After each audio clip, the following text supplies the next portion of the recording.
Hello, അമ്മ മനസ്സിൻ്റെ പുതിയൊരു എപ്പിസോഡിലേക്ക് എല്ലാവർക്കും സ്വാഗതം. ചാനൽ ആദ്യമായിട്ട് കാണുന്നവരാണെങ്കിൽ ഒന്ന് സബ്സ്ക്രൈബ് ചെയ്തിട്ട് ലൈക്ക് ചെയ്യണേ. പറ്റുമെങ്കിൽ കമൻറ്റ് കൂടെ ചെയ്യണേ കേട്ടോ. അപ്പോൾ മേഘയാണെങ്കിൽ ഗുണ്ടകളെ വിളിച്ചു വരുത്തിയിരിക്കുകയാണ്. ചന്ദ്രിക വരുമ്പോഴേക്കും അവിടെ ചന്ദ്രിക നേർച്ച നേർന്നിട്ടുണ്ടായിരുന്ന ആ ഒരു അഗ്നിക്ക് മുകളിൽ കൂടിയുള്ള നടത്തം, അതാണ് നേർച്ച നേർന്നിട്ടുണ്ടായിരുന്നത്. അതിനുവേണ്ടി കുഴിയൊരുക്കുന്ന സമയത്ത് അത് താഴോട്ടേക്ക് കുറച്ചുകൂടി ആഴത്തിൽ കുഴിക്കാൻ വേണ്ടിയിട്ട്, ഒരു 6 അടിയോളം താഴ്ചയിലേക്ക് കുഴിക്കാൻ വേണ്ടിയിട്ടാണ് ഗുണ്ടകളെ ഏർപ്പാടാക്കിയിട്ടുള്ളത്. ആ ഒരു കുഴിക്ക് മീതെയായിട്ട് ഒരുപാട് കനലുകൾ ഇടും. ആ കനലിന് മുകളിൽ കൂടി ചവിട്ടിയാണ് ചന്ദ്രികയുടെ നേർച്ച നിറവേറ്റാനുള്ളത്. അപ്പോൾ അവൾ അതിന് നടന്നു പോകുന്ന സമയത്ത് അതിനകത്തേക്ക് വീഴാനും അതിനുശേഷം അവൾ കത്തി മരിക്കാനും ഒക്കെ വേണ്ടിയിട്ടാണ് മേഘ ഇങ്ങനെയൊക്കെ ചെയ്യുന്നത്. അപ്പോൾ അവർ ചോദിക്കുന്നുണ്ട്, നിങ്ങൾ എന്തിനാ ഇങ്ങോട്ടേക്ക് വന്നത്? ഞങ്ങൾ നന്നായിട്ട് അത് ചെയ്തോളാം എന്ന് ഗുണ്ടകൾ പറയുന്ന സമയത്ത് മേഘ പറയുന്നുണ്ട്, ചന്ദ്രിക വീണ് അഗ്നിയായിട്ട് അതിൽ നിന്നും കത്തി അമരുന്നത് എനിക്ക് നേരിട്ട് കാണണം. അതിനു വേണ്ടിയാണ് ഞാൻ വന്നിരിക്കുന്നത്. അപ്പോൾ ഇതിനു വേണ്ടിയാണ് ഞാൻ വന്നിരിക്കുന്നതെന്ന് എൻ്റെ മുത്തശ്ശിക്കോ അല്ലെങ്കിൽ മാമനോ അമ്മാവനോ അറിയുക പോലും ഇല്ല. അതുകൊണ്ട് അവരറിയാതെ വേണം ഞാൻ ഇതിന് കൂടെ നിൽക്കാൻ. അപ്പോൾ അവരുടെ വിചാരം അവർ പറഞ്ഞ പ്രകാരം പരിഹാരത്തിനുള്ള പൂജ ചെയ്യാൻ വേണ്ടിയിട്ടാണ് ഞാൻ വന്നിരിക്കുന്നതെന്നാ. തൽക്കാലം അങ്ങനെ തന്നെ വിചാരിച്ചോട്ടെ. മേഘ വീണ്ടും ഗുണ്ടകളോട് പറയാണ്, നിങ്ങൾ അഗ്നി ഇടാൻ വേണ്ടിയിട്ട് കുഴിയെടുക്കുന്ന സമയത്ത് 6 അടിയോളം താഴ്ചയിലേക്ക് വേണം കുഴിയെടുക്കാൻ. അതിനകത്തേക്ക് നടന്നിട്ട് പകുതി എത്തുമ്പോഴേക്കും ചന്ദ്രിക അതിനകത്തേക്ക് വീണിരിക്കണം. എല്ലാവരും ചേർന്ന് അവളെ പുറത്തേക്ക് എടുക്കുമ്പോഴേക്കും അവൾ വെറും കരിക്കട്ടയായിട്ട് മാറിയിട്ടുണ്ടാവണം. ശരി മാഡം, ഞങ്ങൾ അങ്ങനെ തന്നെ ചെയ്തോളാം. അവരും വാക്ക് കൊടുക്കുകയാണ്. ശരി, ഇനി എന്നെ അറിയുന്നത് പോലെ നിങ്ങൾ എവിടെ നിന്നും പെരുമാറണ്ട. അങ്ങനെ ചെയ്താൽ ആർക്കെങ്കിലുമൊക്കെ സംശയം തോന്നും. ഏറ്റവും കൂടുതലായിട്ട് എൻ്റെ അമ്മാവനും മുത്തശ്ശിക്കും ഒരു കാരണവശാലും സംശയം തോന്നാൻ പാടില്ല. ശരി മാഡം. ശരി, നിങ്ങൾ പോയിട്ട് അങ്ങോട്ട് മാറി എവിടെയെങ്കിലും ഇരുന്നോളൂ. ഇനിയും കുറച്ചു സമയത്തിനുള്ളിൽ ചന്ദ്രിക ക്ഷേത്രത്തിനകത്തേക്ക് വരും. ചന്ദ്രികയ്ക്ക് നിങ്ങൾ എടുക്കേണ്ടത് പൂക്കുഴിയാവാൻ പാടില്ല, അവളുടെ മരണക്കുഴി ആയിരിക്കണം. ശരി മാഡം. നിങ്ങൾ പറഞ്ഞു കഴിഞ്ഞല്ലോ മാഡം, ഇനി ഞങ്ങളുടെ ജോലി എന്താണെന്ന് നിങ്ങൾ കണ്ടോ എന്നൊക്കെ പറഞ്ഞ് മേഘയ്ക്ക് പ്രതീക്ഷ കൊടുത്തുകൊണ്ടാണ് അവർ രണ്ടുപേരും അവിടെ നിന്ന് പോകുന്നത്. അതേസമയം ചന്ദ്രികയും സിദ്ധാർത്ഥവും ഒക്കെ വന്നുകൊണ്ടിരിക്കുന്ന കാറിലാണെങ്കിൽ മലരിന് ഉറക്കം വരുന്നുണ്ടായിരുന്നു. അപ്പോൾ അവൾ ചന്ദ്രികയോട് പറയാണ്, അമ്മ എനിക്ക് ഉറക്കം വരികയാണ്. അപ്പോൾ ലക്ഷ്മി പറയുന്നുണ്ട്, മുത്തശ്ശിയുടെ മടിയിൽ കിടന്ന് ഉറങ്ങിക്കോന്ന്. പക്ഷേ മലരിന് അത്ര വലിയ താല്പര്യം ഉണ്ടായിരുന്നില്ല. അവൾക്ക് ആഗ്രഹം ചന്ദ്രികയുടെ മടിയിൽ കിടക്കാനായിരുന്നു. അപ്പോൾ ചന്ദ്രികയും പറയുന്നുണ്ട്, മുത്തശ്ശി പറഞ്ഞത് കേട്ടില്ലടാ, മുത്തശ്ശിയുടെ മടിയിൽ കിടന്ന് ഉറങ്ങിക്കോ. അവസാനം ചന്ദ്രിക കൂടി അങ്ങനെ പറഞ്ഞതോടെ മലര് മുത്തശ്ശിയുടെ മടിയിൽ തന്നെ കിടന്ന് ഉറങ്ങുവാണ്. അതേസമയം മനോഹരനും മുത്തശ്ശിയാണെങ്കിൽ പുറത്തു വന്നിട്ട് മേഘയോട് പറയുന്നുണ്ട്, പൂജാരി നിന്നോട് അകത്തേക്ക് ചെല്ലാൻ പറഞ്ഞു, പരിഹാരം ഇപ്പോൾ തന്നെ ആരംഭിക്കാമെന്നാണ് അദ്ദേഹം പറയുന്നത്. മേഘയാണെങ്കിൽ അവർ പറയുന്നതൊക്കെ വിശ്വസിക്കുന്ന രീതിയിലാണ് നിൽക്കുന്നത്. മുത്തശ്ശി പറയുന്നുണ്ട്, നീ ഈ ഒരു പരിഹാരം ചെയ്തു എന്ന് വെക്കൂ, നീ എന്താണോ മനസ്സിൽ ആഗ്രഹിക്കുന്നത് അതൊക്കെ നടക്കും. മനോഹരനും അതൊക്കെ സമ്മതിച്ചുകൊണ്ട് സംസാരിക്കുകയാണ്. അപ്പോൾ മേഘ മനസ്സിൽ ചിന്തിക്കുന്നുണ്ട്, ഞാൻ നിങ്ങൾ കരുതുന്നത് പോലെ ഇവിടെ പരിഹാരം ചെയ്യാൻ വന്നതൊന്നുമല്ല. ഞാൻ വന്നിരിക്കുന്നത് ചന്ദ്രികയുടെ അവസാനം കാണാൻ വേണ്ടിയിട്ടാണ്. ചന്ദ്രിക, ഇന്ന് നീ കനലിൽ കത്തി അമരാൻ പോവുകയാണ്. അത് ഞാൻ കൺകുളിർക്കെ കണ്ട് ആസ്വദിക്കാൻ പോവുകയാണ്. ആ ഒരു കാരണം കൊണ്ടാണ് ഞാൻ ഇന്ന് ക്ഷേത്രത്തിലേക്ക് പോലും വന്നിരിക്കുന്നത്. അപ്പോൾ മനോഹരൻ ചോദിക്കുന്നുണ്ട്, എന്താ മേഘ ആലോചിക്കുന്നത്? മേഘ അപ്പോഴാണ് ഞെട്ടുന്നത്. അപ്പോൾ മനോഹരൻ പറയുന്നുണ്ട്, വാ നമുക്ക് ക്ഷേത്രത്തിനകത്തേക്ക് പോവാം.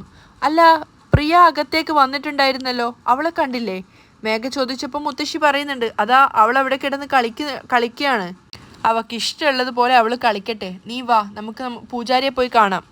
അവർ 3 പേരും കൂടി ക്ഷേത്രത്തിനകത്തേക്ക് പോവുകയാണ്. അതേസമയം സിദ്ധാർത്ഥിൻ്റെ കാറിലാണെങ്കിൽ എല്ലാവരും ഏകദേശം മയക്കം പിടിച്ച അവസ്ഥയിലാണ് ഉണ്ടായിരുന്നത്. ലക്ഷ്മിയും ജാനകിയും ആരതിയും ആകാശവും ഒക്കെ കണ്ണുകളടച്ച് ഉറങ്ങുകയാണ്. അപ്പോൾ സിദ്ധാർത്ഥ തിരിഞ്ഞു നോക്കുന്ന സമയത്ത് എല്ലാവരും ഉറങ്ങിക്കൊണ്ടിരിക്കുകയാണ്. അപ്പം മെല്ലെ ചന്ദ്രികയുടെ കയ്യിലേക്ക് ചേർത്ത് പിടിക്കുന്നുണ്ട്. പെട്ടെന്ന് അവൾ ഞെട്ടിയിട്ട് അവനെ നോക്കിയിട്ട് കൈ പിൻവലിക്കുകയാണ്. സിദ്ധു സാർ, ആരെങ്കിലും കാണും. അപ്പോൾ സിദ്ധു പറയുന്നുണ്ട്, ഏയ് എല്ലാവരും നല്ല ഉറക്കത്തിലാണ്. ചന്ദ്രിക വെറുതെ പറഞ്ഞതാണെങ്കിലും പിന്നിൽ നിന്നും ആരതിയും വിളിച്ചു പറയുന്നുണ്ട്, ഇവിടെ ആരും ഉറങ്ങിയിട്ടില്ല, ഞങ്ങൾ വെറുതെ കണ്ണുകൾ അടച്ച് കിടന്നേ ഉള്ളൂ. അപ്പോൾ സിദ്ധു ശരിക്കും ചമ്മിയിട്ടുണ്ടായിരുന്നു. അയ്യോ, അതിനേക്കാളേറെ ചന്ദ്രിക ചമ്മിയിട്ടുണ്ടായിരുന്നു. അതുമാത്രമല്ല, ആരതി പറഞ്ഞതിന് ശേഷമാണെങ്കിൽ എല്ലാവരും കണ്ണു തുറന്ന് എഴുന്നേറ്റിട്ട് പൊട്ടിച്ചിരിക്കുകയാണ്, സിദ്ധുവിനെയും ചന്ദ്രികയെയും കളിയാക്കിക്കൊണ്ട്.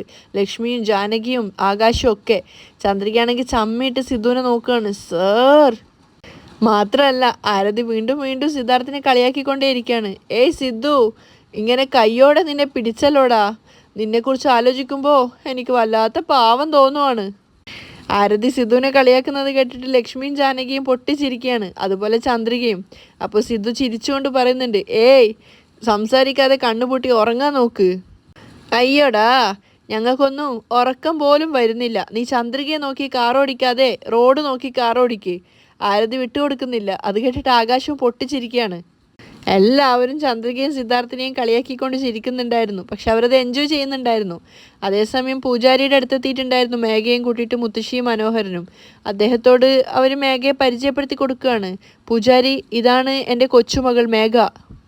അദ്ദേഹം അവളെ നോക്കിയിട്ട് ഇങ്ങനെ ഒന്ന് ഇതാക്കുകയാണ്. കാരണം അവർ പറഞ്ഞ പ്രകാരം മേഘയുടെ ദേഹത്ത് ബാധയുണ്ടായിരുന്നല്ലോ.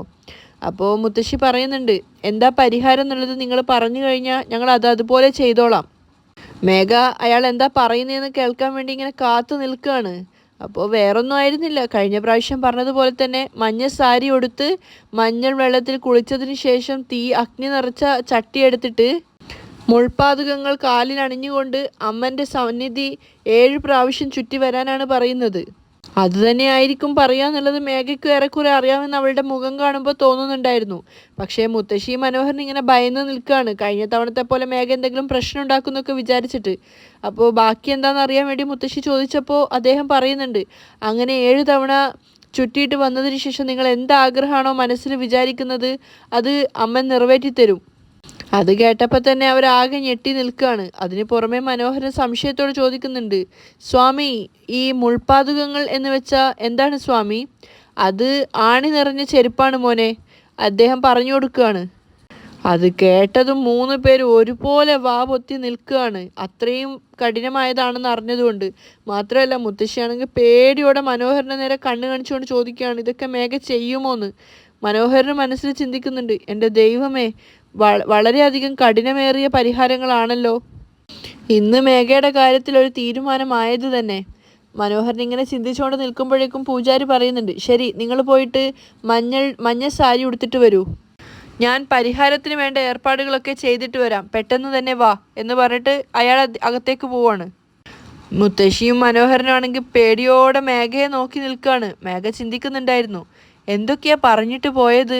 കയ്യിൽ തീച്ചട്ടി എടുക്കണം, കാലിൽ ആണി നിറഞ്ഞ ചെരുപ്പിട്ടിട്ട് 7 പ്രാവശ്യം കോവിൽ പ്രദക്ഷിണം വെക്കണം, എന്തൊക്കെയാണ് പൂജാരി പറഞ്ഞിട്ട് പോയത്?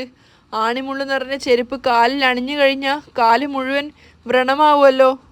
മേഘ ഇങ്ങനെ ചിന്തിച്ചുകൊണ്ട് ടെൻഷൻ അടിച്ച് നിൽക്കുകയാണ്. ശേഷം മുത്തശ്ശിയോട് പുഞ്ചിരിച്ചുകൊണ്ട് അവിടെ നിന്ന് പോവാൻ നോക്കുമ്പോൾ മുത്തശ്ശി പിന്നീന്ന് ചോദിക്കുന്നുണ്ട്, മേഘ, എന്താ മുത്തശ്ശി, നീ എവിടെ പോവാണ്? ദാ ഇപ്പോൾ വരാം മുത്തശ്ശി എന്ന് പറഞ്ഞിട്ട് അവൾ പോയപ്പോൾ മനോഹരൻ ചെവി പറയാണ്, ചേച്ചി, മേഘ ഒരു പക്ഷേ രക്ഷപ്പെട്ട് കടന്നു കളയാൻ ചാൻസ് ഉണ്ട്, അതിനും അവസരം ഉണ്ടടാ. മുത്തശ്ശിക്കും ആ ഒരു സംശയം ഉണ്ടായിരുന്നു. എന്തായാലും നിന്റെ ഒരു കണ്ണ് അവളുടെ മേൽ ഉണ്ടായിക്കോട്ടെ, ഒരു കണ്ണാക്കണ്ട, എൻ്റെ 2 കണ്ണും മേഘയുടെ പിന്നാലെ തന്നെ ഉണ്ടാവും. മേഘയാണെങ്കിൽ നേരെ അവർ വന്ന കാറിലേക്കാണ് പോയിട്ടുണ്ടായിരുന്നത്. അത് കാറിനകത്ത് കയറിയതിന് ശേഷം ചുറ്റിലും നോക്കുവാണ്. ആരുമില്ലെന്ന് ഉറപ്പുവരുത്തതിന് ശേഷം അവളുടെ ബാഗിൽ നിന്നും ഒരു ഓയിൽമെൻ്റ് എടുക്കുന്നുണ്ടായിരുന്നു. എന്നിട്ട് അവൾ സ്വയം മനസ്സിൽ ചിന്തിക്കുകയാണ്, ഈ ക്രീം തേച്ച് കഴിഞ്ഞാൽ കയ്യിൽ ചൂടയുണ്ടാവില്ല എന്നാണ് പറഞ്ഞത്, ഇത് കയ്യിൽ തടവിയേക്കാം എന്ന് ചിന്തിച്ചിട്ട് അവൾ കൈ മൊത്തം ആ ഒരു ക്രീം തടവുകയാണ്. അതിനുശേഷം ബാഗിൽ നിന്നൊരു ഷോക്സ് എടുക്കുന്നുണ്ടായിരുന്നു. ഇത് റബ്ബറിൻ്റെ ഷോക്സാണ്. ഇത് കാലിൽ അണിഞ്ഞു കഴിഞ്ഞാൽ മുള്ളാണിയുള്ള ചെരുപ്പല്ല, ഏത് ചെരുപ്പിട്ടിട്ട് വേണമെങ്കിലും എത്ര ദൂരം വേണമെങ്കിലും നടക്കാം. ആ ഷോക്സ് 2 മേഘ കാലിൽ അണിയാണ്. അതിനുശേഷം അവൾ തന്നെ ഒന്ന് പ്രൗഡായിട്ട് ഇരിക്കുകയാണ്, അവൾക്കിനി ഒന്നും സംഭവിക്കില്ല എന്നുള്ളൊരു ഭാവത്തിൽ. എന്നിട്ട് സമാധാനത്തോടു കൂടിയാണ് അവൾ ക്ഷേത്രത്തിനകത്തേക്ക് പോകുന്നത്. അതേസമയം മേഘയ്ക്ക് കുളിക്കാനുള്ള മഞ്ഞളുടെ വെള്ളമായിട്ട് മനോഹരൻ വന്നിട്ടുണ്ട്.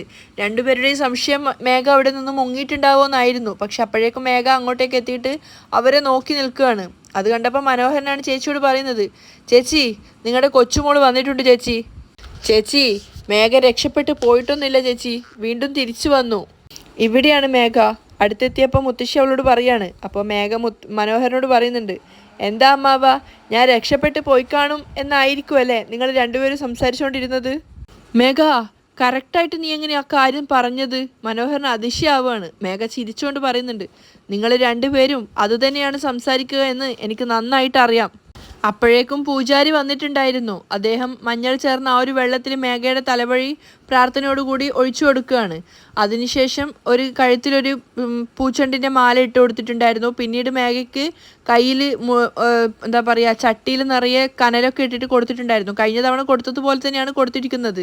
അത് കയ്യിൽ പിടിക്കുമ്പോൾ തന്നെ കൈ നന്നായിട്ട് ചുട്ടു പൊള്ളും. അതിനുശേഷം അദ്ദേഹം പ്രാർത്ഥനയോടുകൂടി തന്നെ ആണി നിറഞ്ഞ ചെരുപ്പുകളാണ് മേഘയ്ക്ക് അണിയാൻ വേണ്ടി കൊടുക്കുന്നത്. മേഘയാണെങ്കിൽ മുൻകരുതലുകളൊക്കെ എടുത്തത് കൊണ്ട് തന്നെ കൂളായിട്ടാണ് ഓരോന്നോരോന്ന് ചെയ്യുന്നുണ്ടായിരുന്നത്.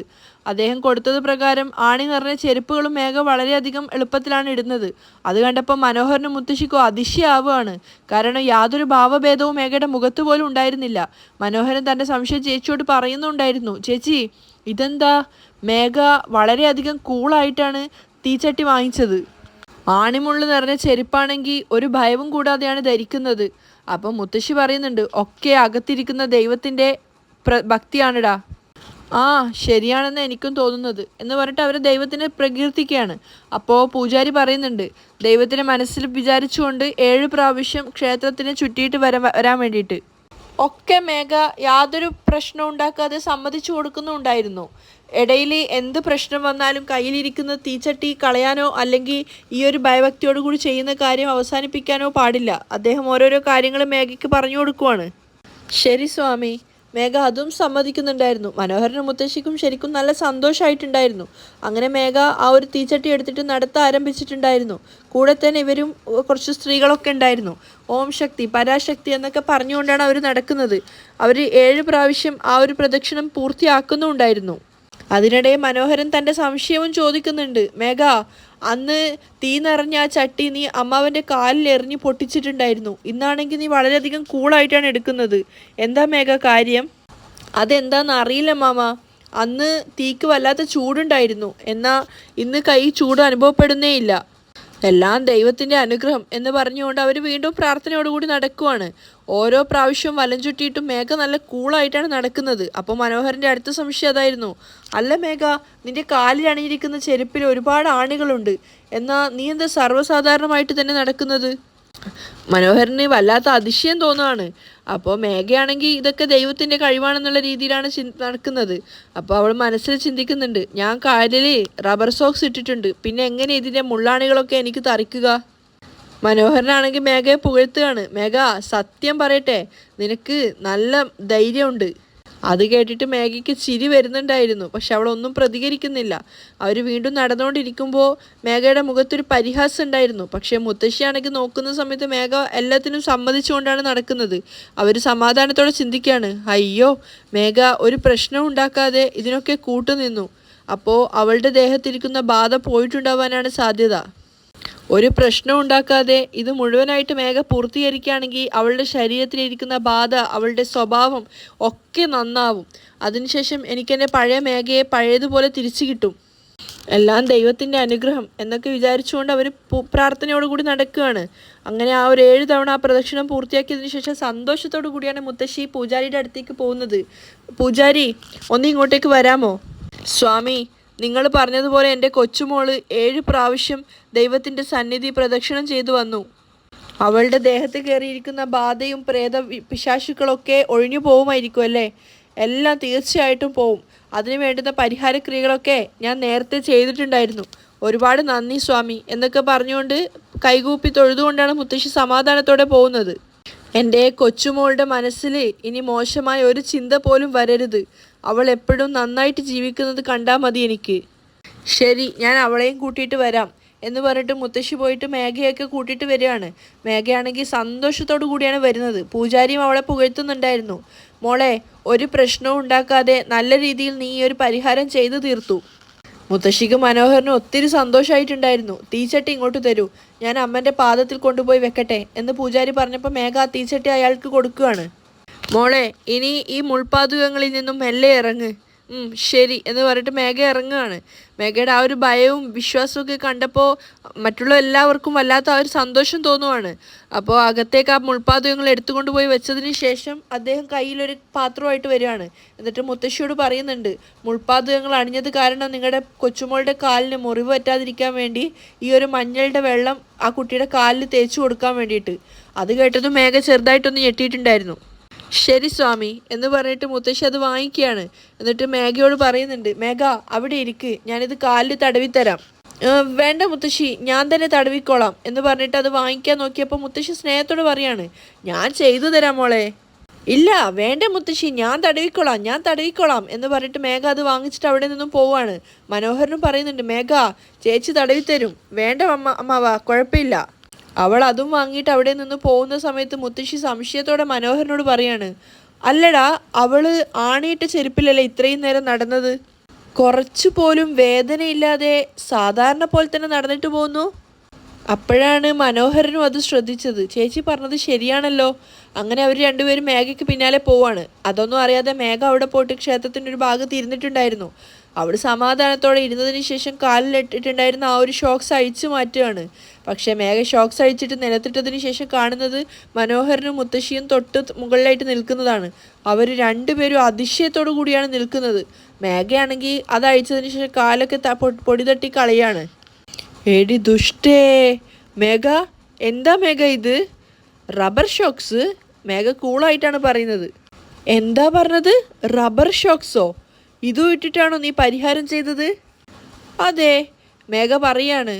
എന്താ മേഘ നീ പറയുന്നത്? എന്തൊക്കെയാണ് നീ ചെയ്തിരിക്കുന്നത്? മുത്തശ്ശി ആകെ ടെൻഷനോടെ സംസാരിക്കുകയാണ്. അതുപോലെ തന്നെ മേഘ സംസാരിക്കുന്നത് കേട്ടുകൊണ്ട് പൂജാരിയും അവിടേക്ക് വന്നിട്ടുണ്ടായിരുന്നു. മേഘ, റബ്ബർ ഷോക്സ് ഒന്നും ഇട്ടിട്ട് പരിഹാരം ചെയ്യാൻ പാടില്ല മേഘ. അത് കേട്ടതും പൂജാരിയും ആകെ ഞെട്ടിയിട്ടുണ്ടായിരുന്നു. മേഘ പരിഹാരം ചെയ്തത് റബ്ബർ ഷോക്സ് ഇട്ടിട്ടാന്ന് ഇപ്പോഴാണ് അദ്ദേഹത്തിന് മനസ്സിലായത്.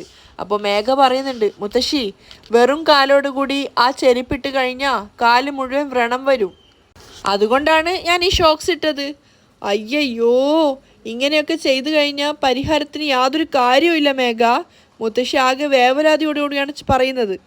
അത് കേട്ട സമയത്ത് മേഘ വലിയ താല്പര്യമില്ലാത്ത മട്ടിൽ നിൽക്കുകയാണ്. കാരണം അവരുടെ ലക്ഷ്യം ഇതൊന്നും അല്ലല്ലോ, ചന്ദ്രികയുടെ മരണം കാണാൻ വന്നതാണല്ലോ.